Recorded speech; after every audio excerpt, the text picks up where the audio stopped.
Semangat pagi sahabat terkasih. Semoga para sahabat terkasih senantiasa dalam keadaan sehat dan bahagia. Pada kesempatan pagi yang berbahagia ini, saya Wahyuni Lestari dan saya sangat senang bisa sharing tentang sebuah topik pajak yang sedang naik daun saat ini, yaitu bagaimana kunci sukses dalam menanggapi surat cinta dari pajak yang dikenal juga dengan istilah SP2DK.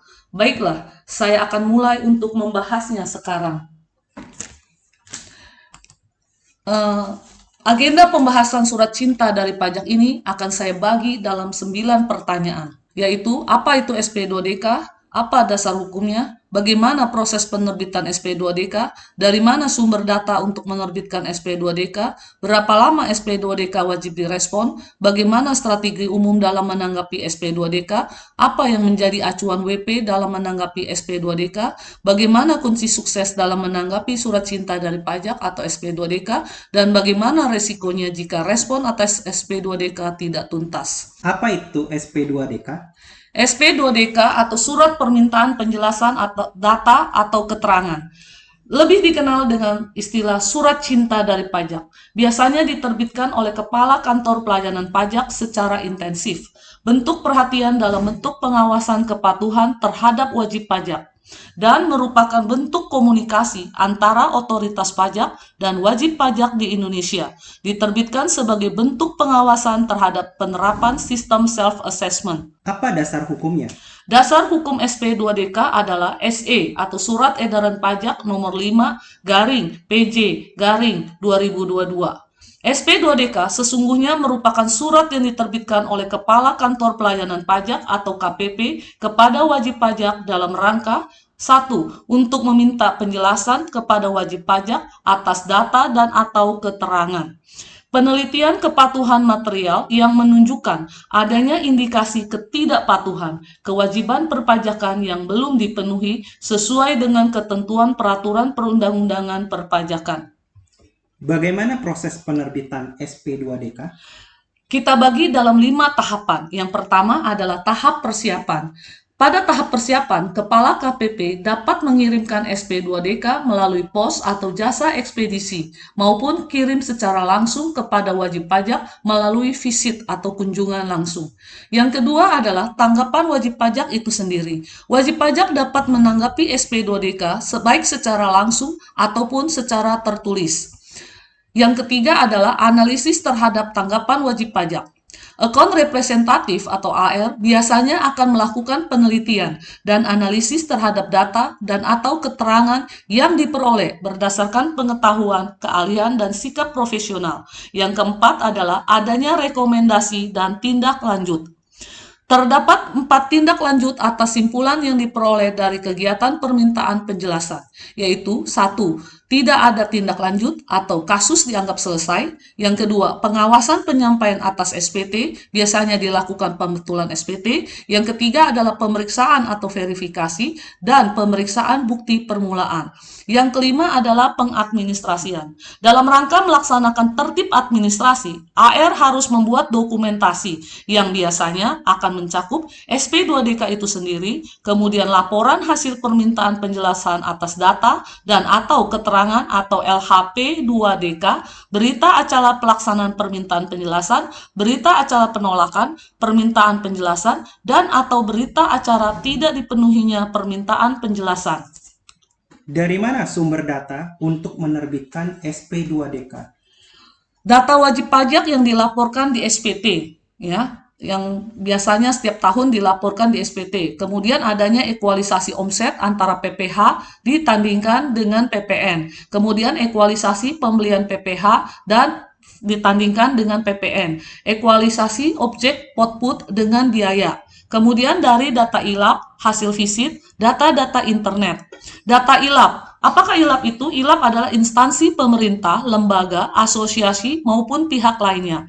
Pasal 35A Undang-Undang KUP dikatakan bahwa setiap instansi pemerintah, lembaga, asosiasi, maupun pihak lain wajib memberikan data dan informasi yang berkaitan dengan perpajakan kepada Direktorat Jenderal Pajak yang ketentuannya diatur dengan peraturan pemerintah dengan memperhatikan ketentuan sebagaimana dimaksud dalam pasal 35 ayat ayat 2. Peraturan Pemerintah nomor 31 tahun 2012 Pasal 2 ayat 3. Jenis data dan informasi sebagaimana dimaksud pada ayat 1 berupa 1a. Data dan informasi yang berkaitan dengan kekayaan atau harta yang dimiliki oleh orang pribadi atau badan. B. Data dan informasi yang berkaitan dengan utang yang dimiliki oleh orang pribadi atau badan. C. Data dan informasi yang berkaitan dengan penghasilan yang diperoleh atau diterima orang pribadi atau badan. D. Data dan informasi yang berkaitan dengan biaya yang dikeluarkan dan atau yang menjadi beban orang pribadi atau badan. Data dan informasi yang berkaitan dengan transaksi keuangan. Dan yang terakhir, F adalah data dan informasi yang berkaitan dengan kegiatan ekonomi orang pribadi atau badan. Menurut Pasal 134 PMK 01 2011, Kantor Pengolahan Data Eksternal adalah unit pelaksana teknis Direktorat Jenderal Pajak di bidang pengolahan data dan dokumen yang berkaitan dengan perpajakan yang diberikan oleh instansi pemerintah, lembaga, asosiasi, dan pihak lain yang berada di bawah dan bertanggung jawab langsung kepada Direktur Jenderal Pajak dan secara teknis fungsional dibina oleh Direktur Teknologi Informasi Perpajakan. Menurut 609 KMK 03 tahun 2015, Center for Tax Analysis adalah unit khusus analisis pajak yang bertugas untuk melakukan pengolahan, penyajian, dan analisis data untuk mengukur kepatuhan pajak, menghitung potensi pajak, dan mengidentifikasi proses bisnis dan modus ketidakpatuhan pajak yang dapat dimanfaatkan oleh unit kerja di lingkungan DJP. Kebijakan CRM atau yang dikenal dengan Compliance Risk Management ada daftar sasaran prioritas penggalian potensi. DSP3 adalah daftar wajib pajak yang menjadi sasaran prioritas penggalian potensi sepanjang tahun berjalan, baik melalui kegiatan pengawasan maupun pemeriksaan. Kemudian, daftar sasaran prioritas pemeriksaan atau DSPP, daftar prioritas pengawasan atau DPP, dan akhirnya muncullah SP2DK. Di samping itu, ada juga dengan sistem ekualisasi atau rekonsiliasi, yaitu pencocokan saldo dua atau lebih angka yang mempunyai hubungan satu dengan yang lainnya. Apabila hasilnya terdapat perbedaan, maka perbedaan tersebut harus dapat dijelaskan. Prosedur pemeriksaan yang dapat ditempuh biasanya cukup banyak. Di antaranya adalah mencocokkan omset di SPT PPH ditandingkan dengan penerbitan faktur pajak itu sendiri. Yang kedua adalah pembelian di SPT PPH ditandingkan dengan faktur pajak masukan di SPT PPN. Yang ketiga, biaya gaji atau upah ditandingkan dengan SPT masa PPH pasal 21. Yang keempat, WPOP memiliki bukti potong A1 lebih dari 1. Yang kelima, biaya yang menjadi objek output versus SPT masa PPH. Kemudian yang keenam, faktur pajak sudah dikreditkan oleh pembeli namun penerbit belum lapor. Yang ketujuh, adanya kenaikan harta yang tidak sesuai dengan penghasilan yang dilaporkan. Yang kedelapan adalah terlambat daftar PKP. Yang kesembilan, perhitungan kembali pengkreditan pajak masukan. Yang kesepuluh adalah pajak masukan atas penyerahan tidak terutang atau dibebaskan atau tidak dapat dikreditkan. Yang kesebelas adalah dinamisasi PPH pasal 25 sehubungan dengan pembetulan SPT tahunan. Yang ke-12 adalah pajak terutang sudah dilaporkan di SPT tetapi belum dibayarkan. Contohnya PPH final. Yang ke-13 adalah bukti potong ditandingkan dengan faktur pajak. Yang ke-14 adalah data pinjaman dari otoritas jasa keuangan. Yang ke-15 adanya data laporan keuangan yang sudah diaudit dari OJK. Yang ke-16 adanya transaksi keuangan yang mencurigakan dari PPATK. Yang ke-17 adalah adanya data feeding dari otoritas pajak lainnya atau pertukaran informasi otomatis. Sebetulnya masih banyak hal lainnya, tetapi dalam kali ini saya hanya akan menjelaskan tentang 17 hal ini dalam ekualisasi. Di samping itu, ekualisasi juga bisa dilakukan karena adanya perbedaan omset komersial ditandingkan dengan penyerahan PPN itu sendiri. Penghasilan lain-lain, penghasilan sanksi bukan jasa, adanya transaksi dengan falas, kemudian adanya penyerahan ke cabang, dan sebaliknya atau antar cabang, adanya pemakaian sendiri dan atau pemberian cuma-cuma, adanya penerimaan uang muka. Kemudian, penyerahan cicilan dan barang yang sudah diserahkan. Pembuatan faktur pajak terlambat, beda DPP PPN, kemudian diskon di pajak harus tercantum di faktur pajak. Ekualisasi yang lain bisa berasal dari pembelian barang itu sendiri. Biasanya pembelian barang ada berupa pembelian barang PKP, dua, pembelian barang dari penjual non-PKP, kemudian import yang dilakukan oleh forwarder. Di samping itu, ekualisasi juga bisa tercermin dari gaya hidup keluarga. Misalnya adanya pertukaran data antar otoritas, kemudian pemakaian kartu kredit, data debitur, kepemilikan kendaraan atau properti yang super mewah. Mirroring artinya wajib pajak melakukan hal yang sama setiap tahunnya dalam rangka memenuhi kewajiban perpajakan. Biasanya berdasarkan hasil pemeriksaan, koreksi tahun pajak 2000 X3 misalnya akan sama dengan tahun pajak 2000 X2 atau dengan tahun pajak 2000 X4. Kemudian benchmark. Wajib pajak yang memiliki kinerja tidak baik patut dicurigai. Apakah kinerja benar-benar turun atau menghindari pajak? Pada dasarnya, berdasarkan KLU atau klasifikasi lapangan usaha per tahun berdasarkan KLU per Kanwil yang dikenal dengan Benchmark Behavior Model. BBM atau Benchmark Behavior Model biasanya disusun dengan membandingkan kinerja keuangan wajib pajak badan dengan kinerja keuangan kelompok wajib pajak badan yang sejenis, yaitu wajib pajak badan yang berada pada klasifikasi usaha yang sama, terdaftar pada wilayah yang sama, serta dalam rentang usaha yang sama. Berapa lama SP2DK wajib direspon? SP2DK biasanya berdasarkan SE 05 PJ 2022, wajib pajak diberikan kesempatan untuk menyampaikan penjelasan atas SP2DK yang telah diterimanya maksimal dalam waktu 14 hari kerja. Penyampaian penjelasan asta SP2DK sendiri bisa dilakukan melalui berbagai cara, yaitu tatap muka langsung. Biasanya wajib pajak akan memberikan tanggapan secara langsung dengan mengakui atau menyanggah kebenaran data dengan disertai bukti atau dokumen pendukung, tatap muka melalui media, atau secara tertulis. Penyampaian tertulis adalah penyampaian yang paling sering dilakukan oleh wajib pajak.